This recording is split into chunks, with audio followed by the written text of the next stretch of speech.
Assalamualaikum warahmatullahi wabarakatuh.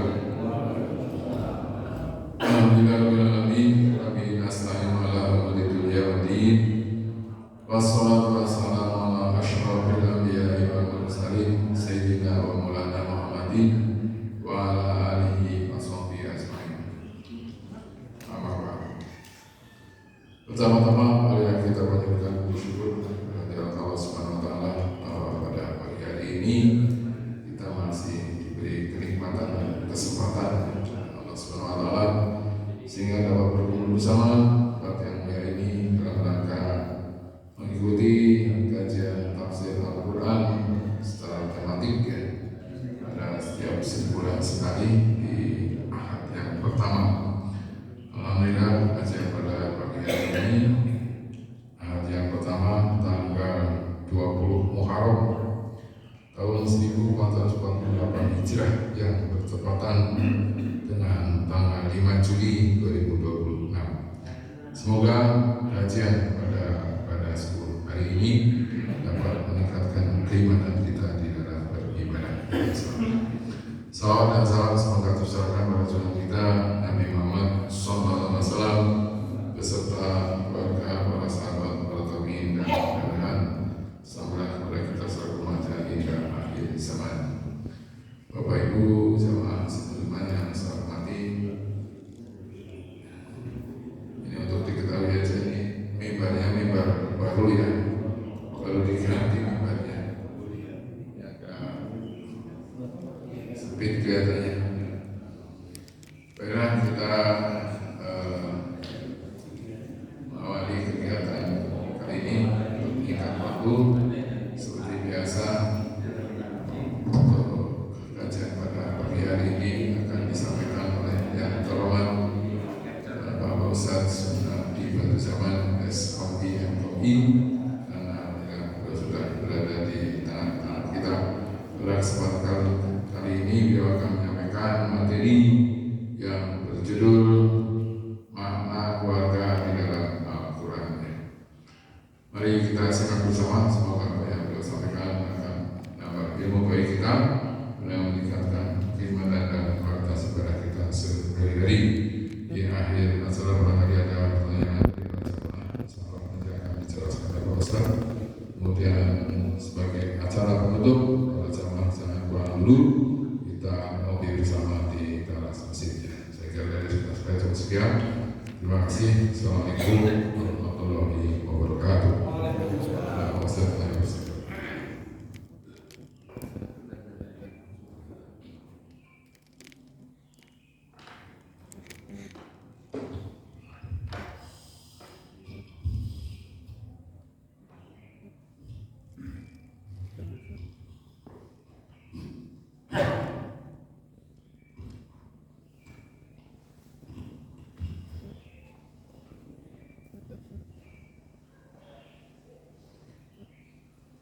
Bismillahirrahmanirrahim. Assalamualaikum warahmatullahi wabarakatuh. Alhamdulillah, alhamdulillahilladzi kana bi'ibadihi khabiran basira. Tabarakalladzi nazzala 'ala 'abdihi liyakuna lil 'alamina nadhira.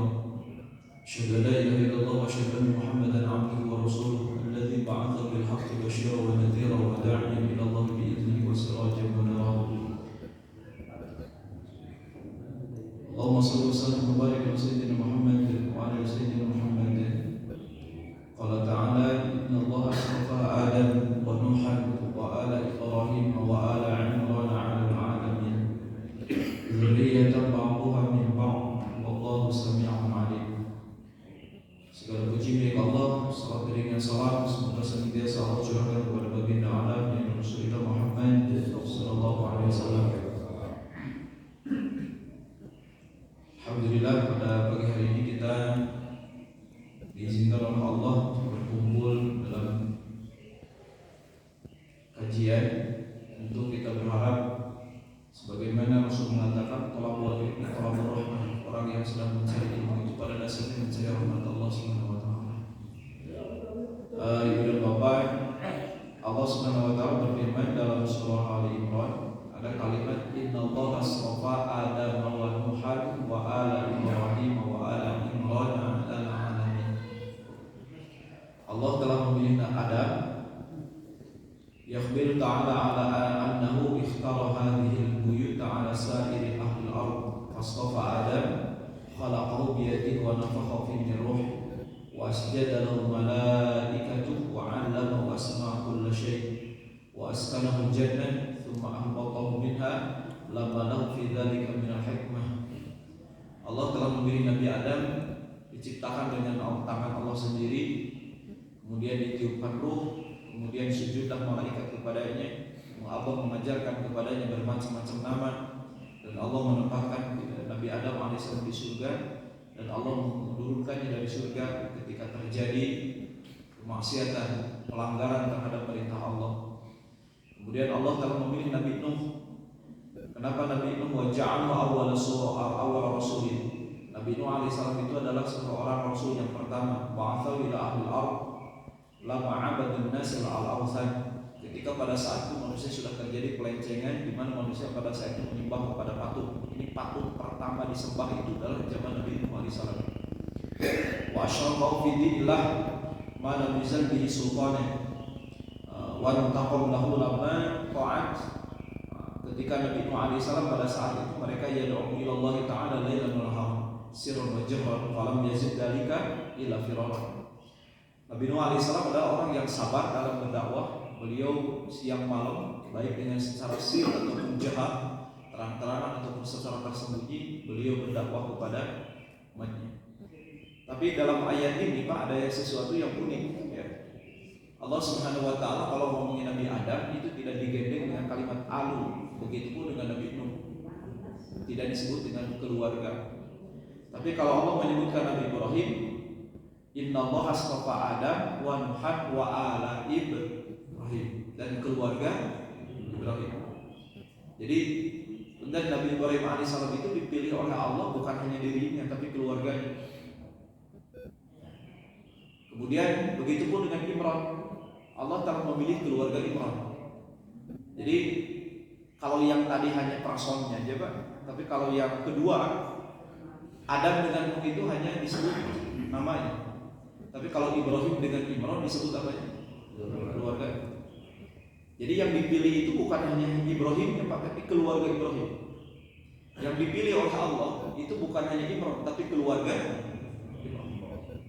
Yang pertama gini Pak, keluarga itu bukan hanya kumpul di dunia. Ya. Kalau kita punten Pak satu rumah dengan anak, dengan istri, tapi cuma di dunia, di akhirat pisah, itu bukan keluarga. Karena binatang pun bisa begitu. Bahkan mohon maaf, ada binatang yang lebih setia daripada bapak-bapak. Ya, ketika istrinya punya telur, dia simpan, kemudian suaminya yang menjaga. Jadi kalau ngomongin kesetiaan, kita masih banyak binatang yang lebih jauh setia daripada manusia.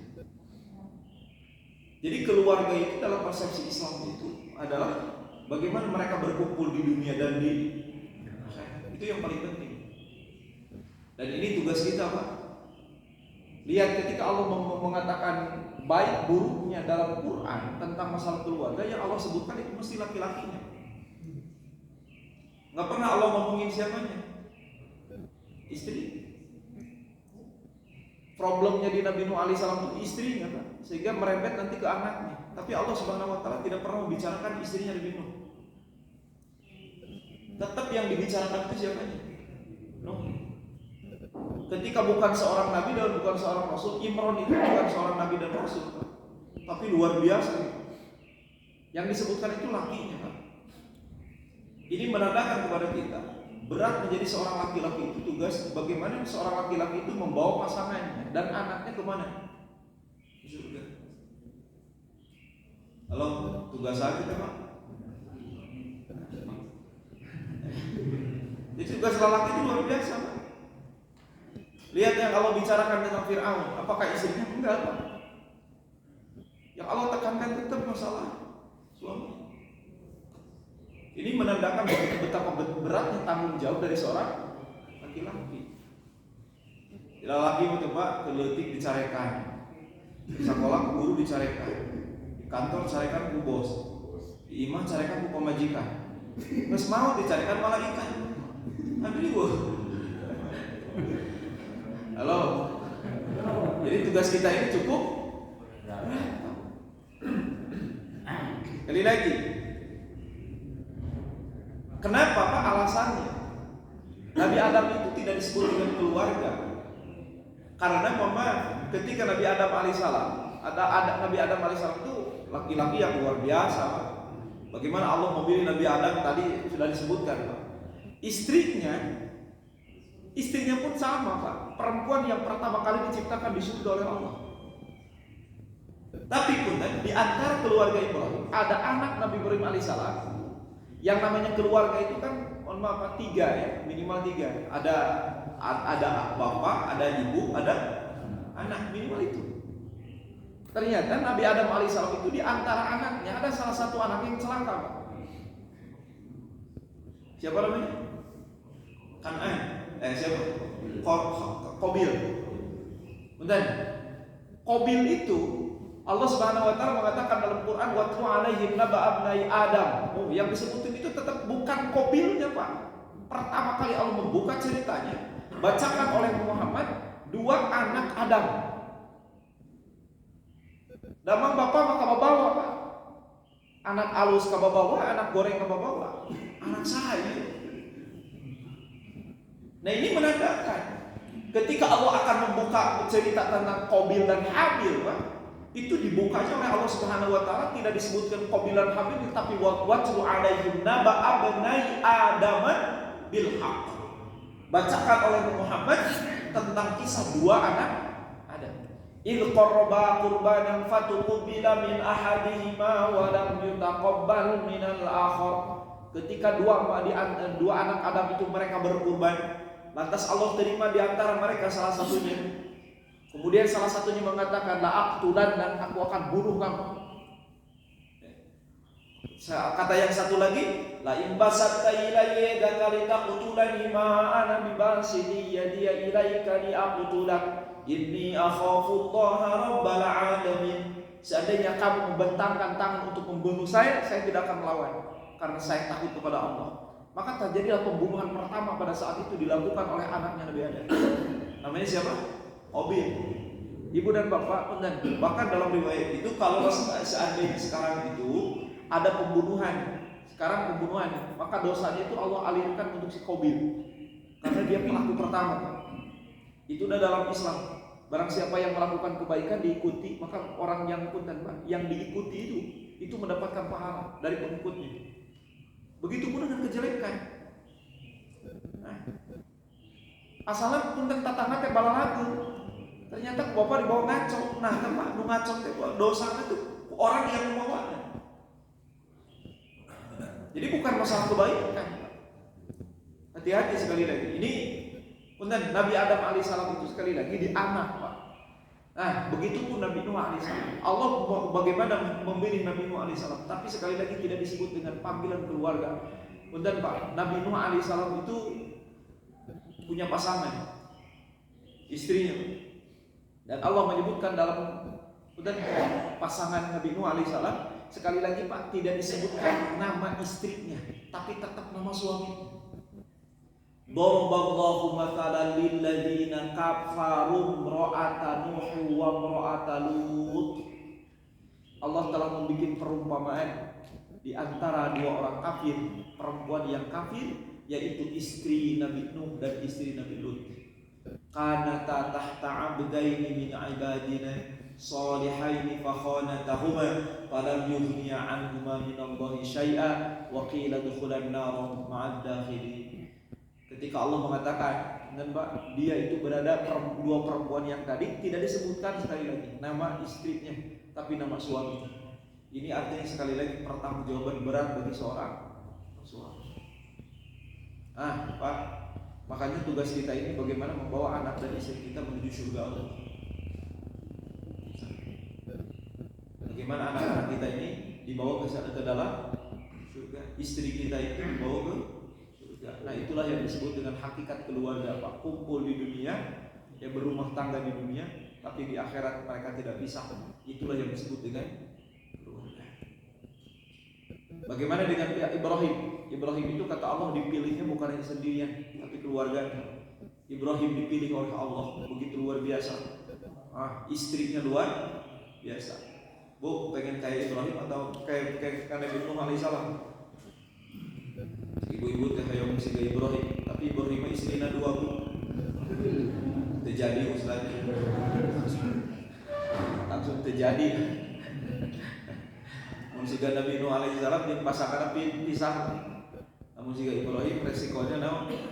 2. Lain masalah hiji 2 Pak soleh bukan pasangan itu luar biasa. Bagaimana syarah ahli ibadah, Hajar pun ahli ibadah, punya anak Ismail, luar biasa, punya anak Ishak luar biasa, punya cucu Yakub luar biasa. Itu keluarga. Bagaimana dengan Imran? Masya Allah, Imran itu luar biasa. Ya. Bagaimana dia menjadi orang yang cinta dengan masjid, punya istri Hannah, taatnya luar biasa. Allah sehingga dari suami ini dua-duanya ahli ibadah, Allah munculkan seorang perempuan yang terbaik di antara perempuan, Maryam.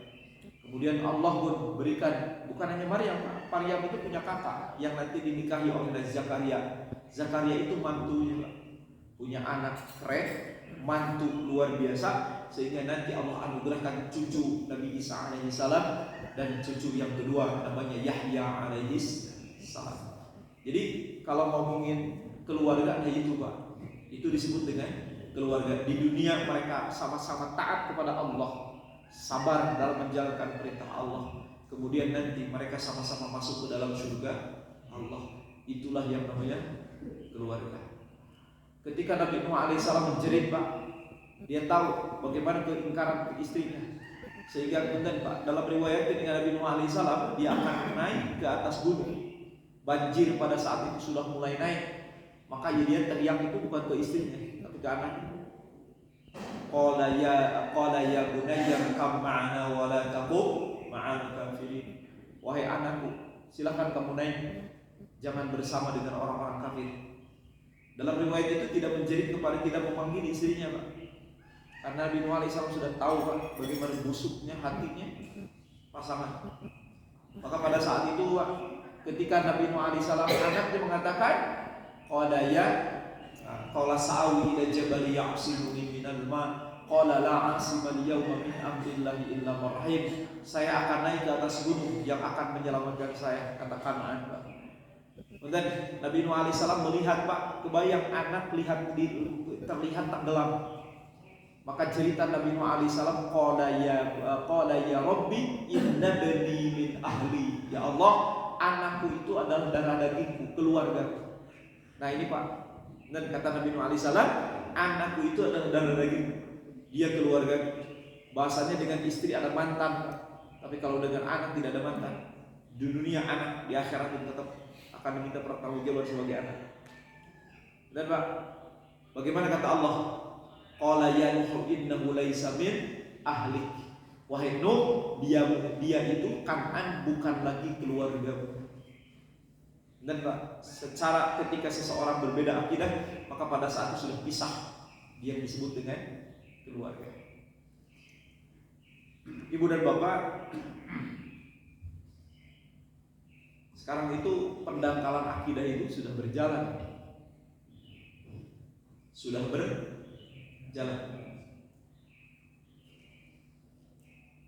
Satu yang mendangkalkan akidah itu sistematis di pendidikan kita. Di kita ini Pak sekarang tidak ada lagi pendidikan agama. Ya, sekolah negeri itu yang ada itu pendidikan karakter. Pendidikan agama itu seorang guru udah nggak boleh Pak ya, mengatakan agama Islam adalah agama paling benar. Harus mengatakan semua agama itu sama. Repotnya kira-kira. Ini namanya pendangkalan akidah. Dan sekarang sudah bermunculan Pak. Ya. Makanya benar, masjid itu bukan tempat ngumpul bapak-bapak Pak. Mana baru datang? Karena sekali lagi Pak, sekarang itu Masya Allah, pendangkalan akidah itu udah sistematis. Seorang guru udah nggak boleh Pak ngomongkan agama Islam adalah agama yang diridhoi oleh Allah, yang paling benar itu agama Islam, nggak boleh. Agama itu sama. Saya kemarin kedatangan jemaah di daerah sini, dari sebutkan saya datang ke pondok, nangis lah ibu. Ustaz, anak saya sekarang lagi kenal dengan laki-laki non muslim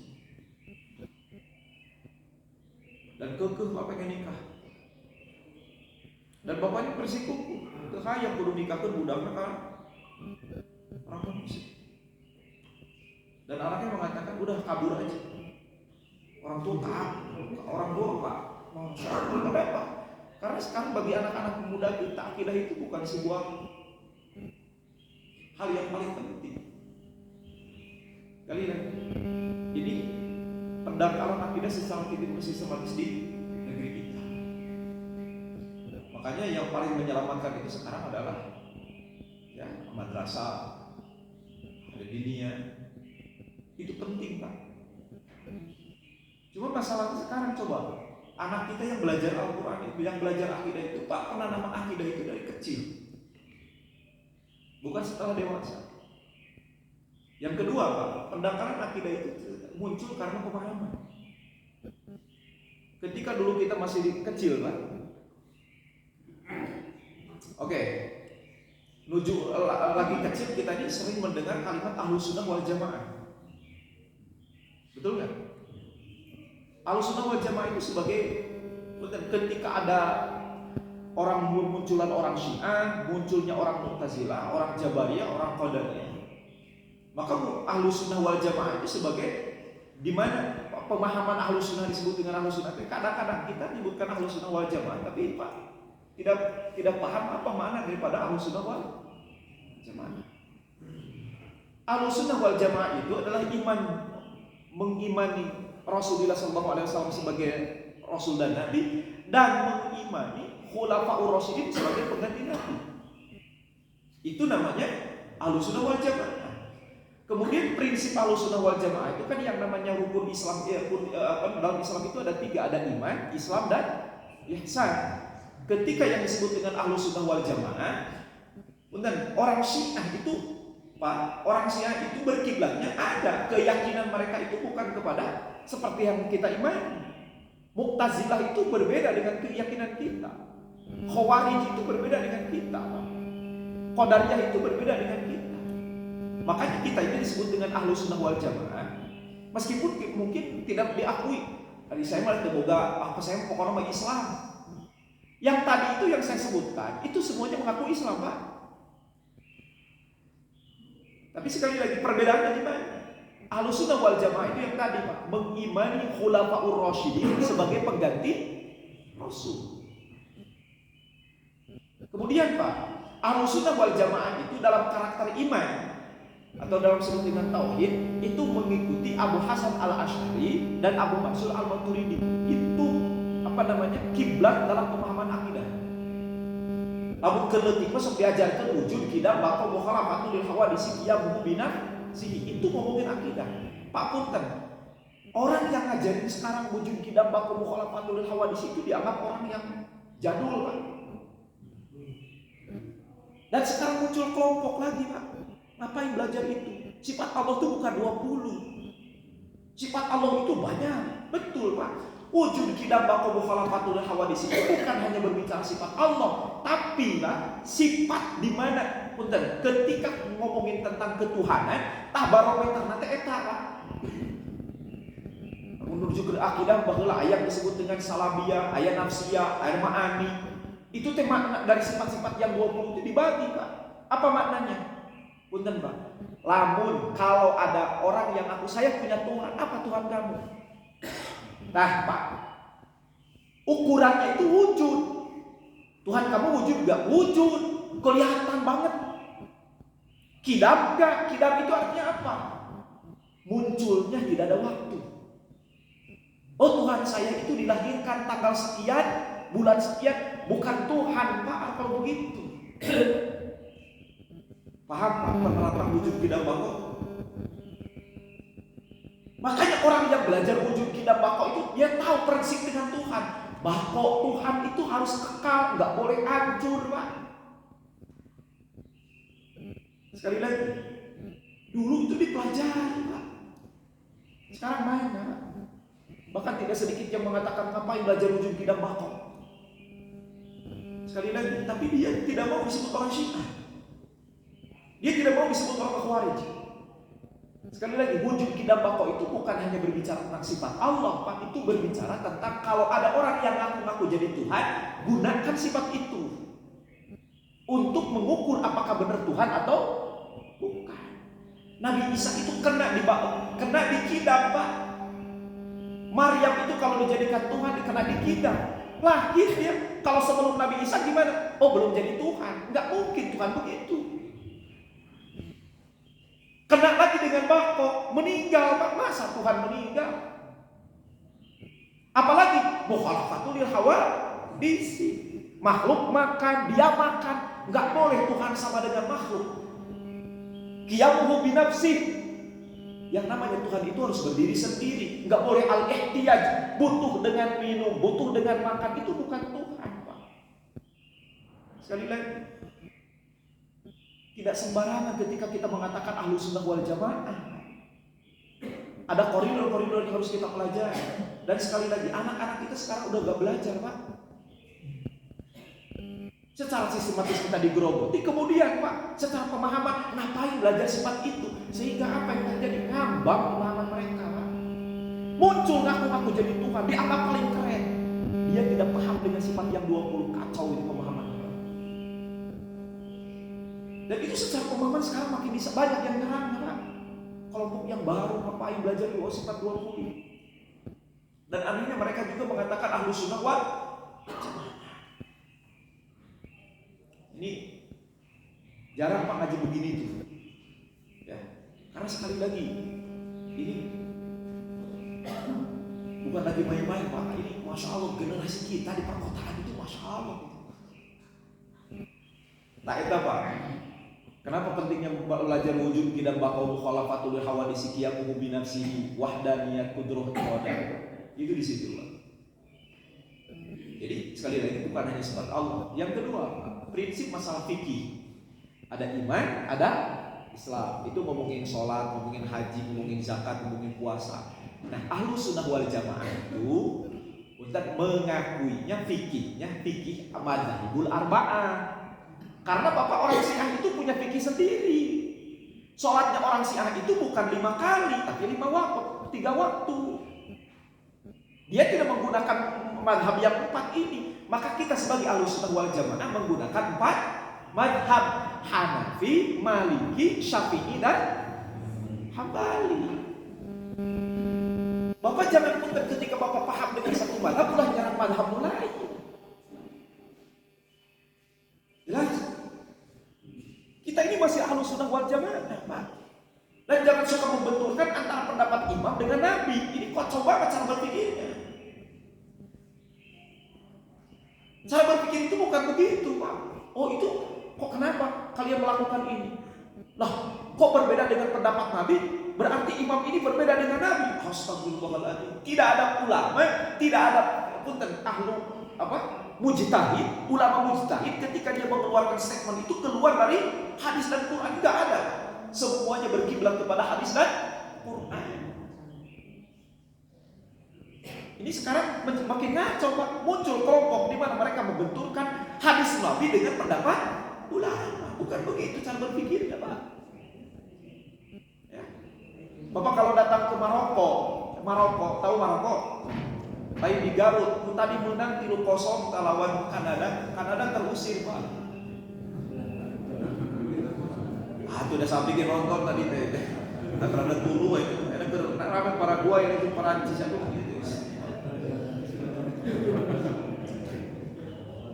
Oke, Pak.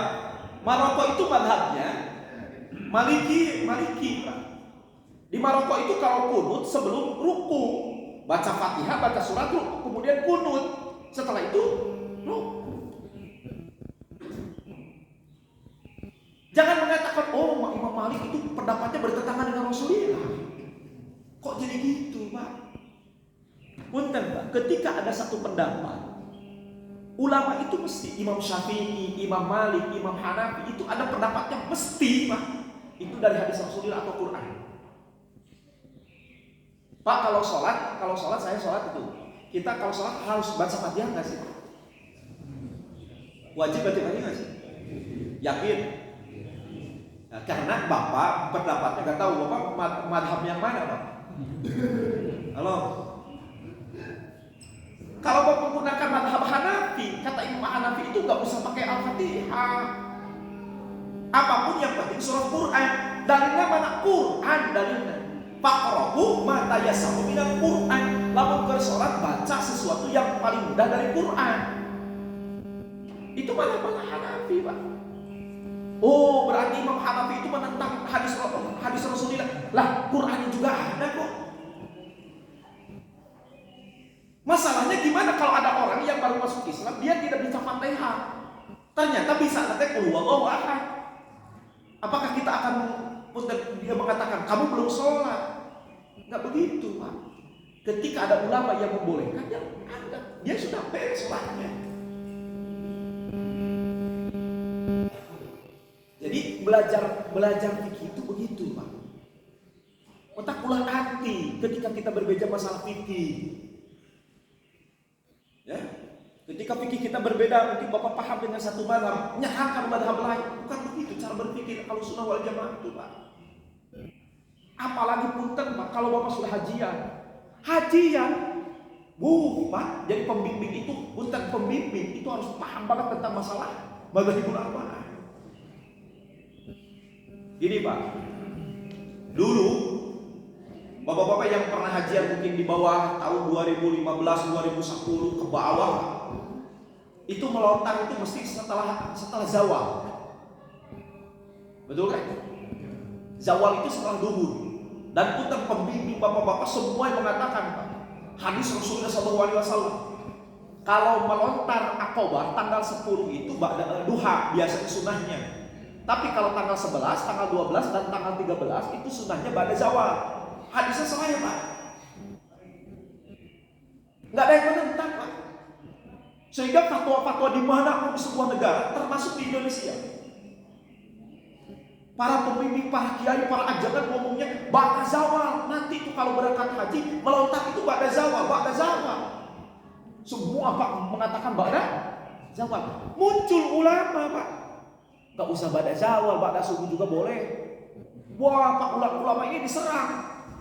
Ini pendapatnya bertentangan dengan Nabi, pendapatnya bertentangan dengan hadis Rasul. Sekali lagi cara berpikirnya bukan begitu Pak. Apa yang terjadi Pak?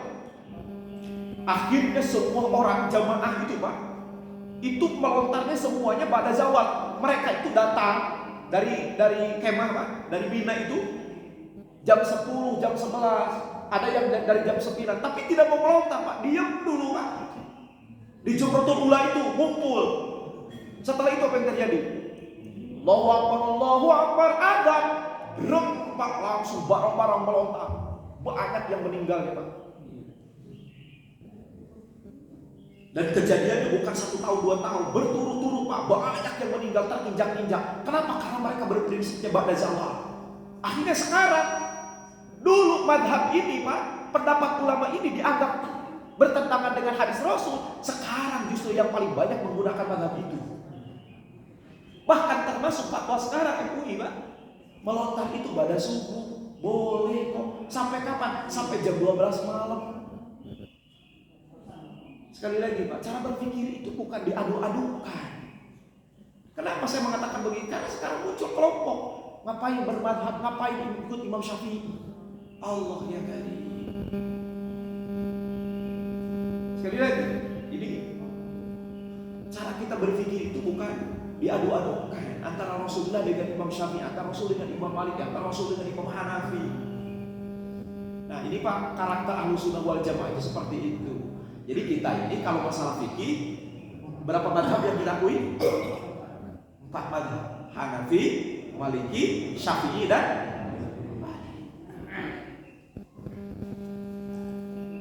ini sekali lagi kita harus paham. Selanjutnya, iman, Islam, ihsan. Kalau masalah tasawuf, awas. Masalah tasawuf, kita ini berkiblatnya kepada Syekh Junaid Al-Baghdadi dan Imam Abu Hamid Muhammad Al-Ghazali. Itu ahlu sunnah. Saya mau usah tasawuf. Pak, tasawuf itu nggak mungkin dihindari. Bapak sering mendengarkan kalau sholat harus khusyuk, betul? Kalimat khusyuk itu tasawuf, bukan fikih, Pak. Jadi kalau Bapak, saya emang gak mau ikut tasawuf, tapi ngomongnya semua ustadz mengatakan kalau sholat itu harus khusyuk. Kalimat khusyuk itu bahasa tasawuf, Pak. Kalau Bapak punten cuma belajar fikih, ngomongnya cuma masalah sah dan tidak sah.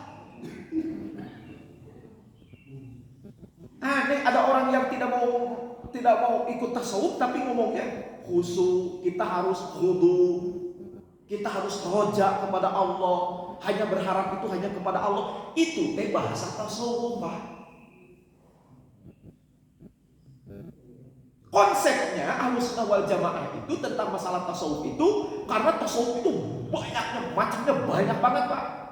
Nanti perbedaannya disebut dengan thariqah. Ada thariqah Naqsabandiyah, ada thariqah.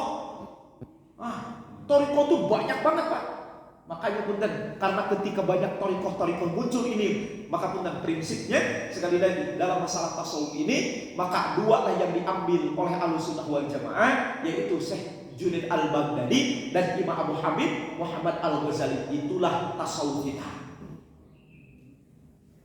Ternyata Imam Al-Ghazali ini maki-maki, Pak. Allah, ngapain itu Imam Al-Ghazali? Allah ya kayak ini. Sementara dia tidak tahu kitab-kitab Imam Al-Ghazali, bagaimana prinsip bertasawufnya Imam Al-Ghazali, Syekh Junaid Al-Baghdadi dan sebagainya. Nah ini sekali lagi luar biasa, Pak. Ya, di sisi lain dia belajar apa? Benar, Pak, belajar kitab yang sedikit yang namanya Nasoihul Ibad, yang agak belajar lagi kitab-kitab. Itu salah satu kitab tentang masalah tasawuf, Pak. Bagaimana kehidupan kita tentang dunia, bagaimana menyikapi kita tentang kecintaan kita kepada dunia. Itu semua prinsip masalah tasawuf. Jadi lagi ya, jadi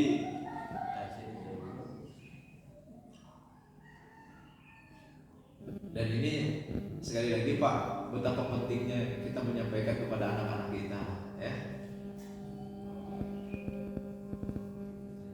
Karena keluarga itu sekali lagi bukan hanya di dunia, tapi harus sampai di mana?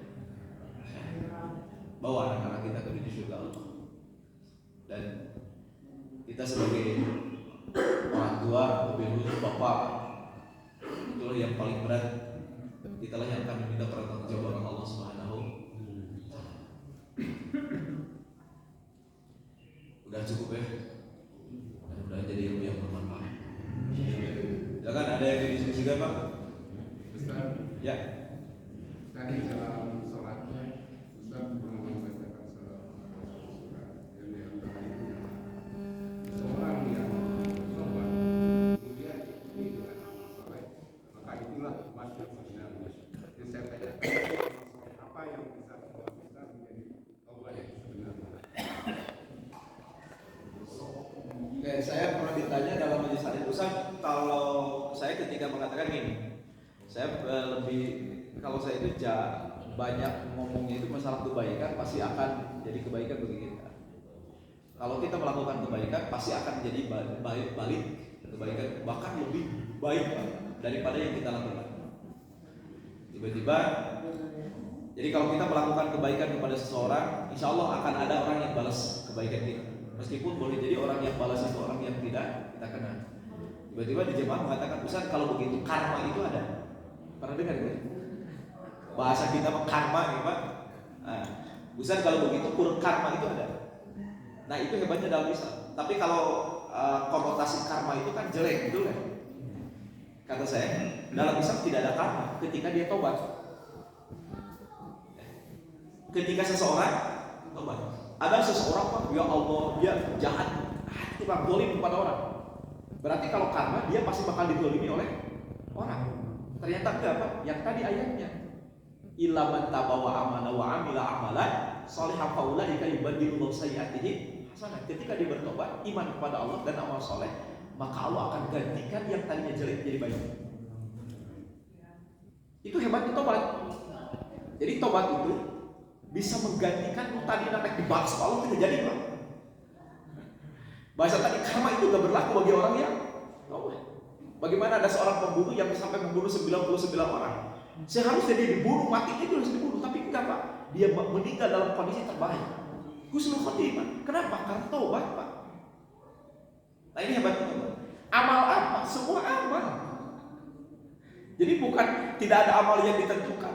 Ketika mengatakan wa amila amalan sholihah, perbanyaklah melakukan kebaikan. Sedekah, membantu orang, sholat sunnah, puasa wajib sunnahnya. Itulah pengganti daripada amal. Kenapa kita menolong orang? Boleh jadi dulu pernah kita, benar Pak, boleh jadi kita pernah zalim kepada orang. Dengan cara menolong orang, nah itulah penggantinya. Boleh jadi Pak, ada hak orang lain kemakan oleh kita. Oke, boleh jadi dengan sedekah itulah. Ya. Misalnya saya bingung punya utang kepada seseorang rumahnya, tapi dicari alamatnya nggak ada.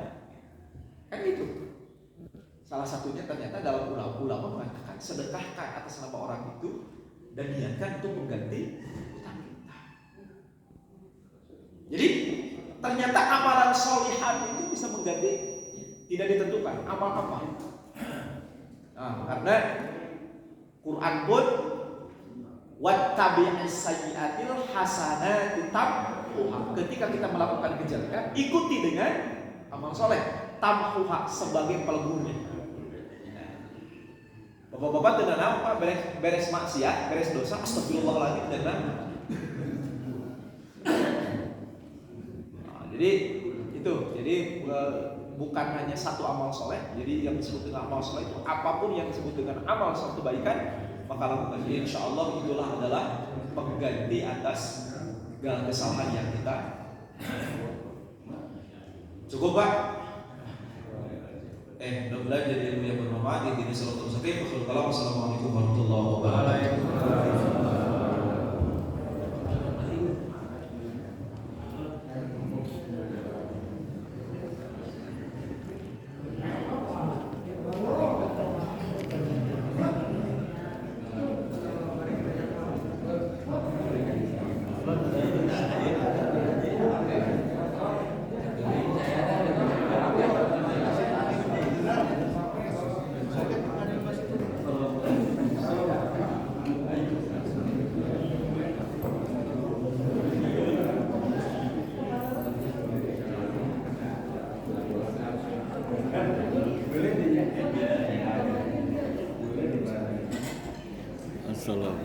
Assalamualaikum.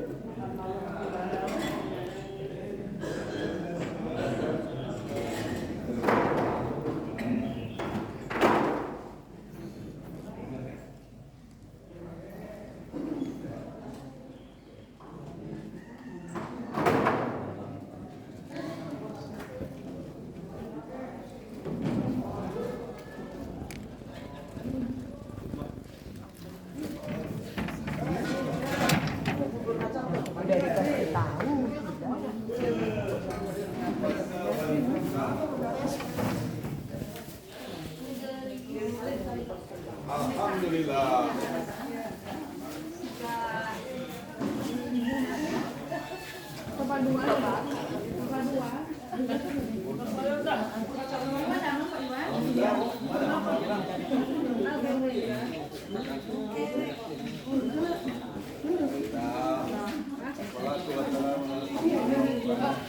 Alhamdulillah.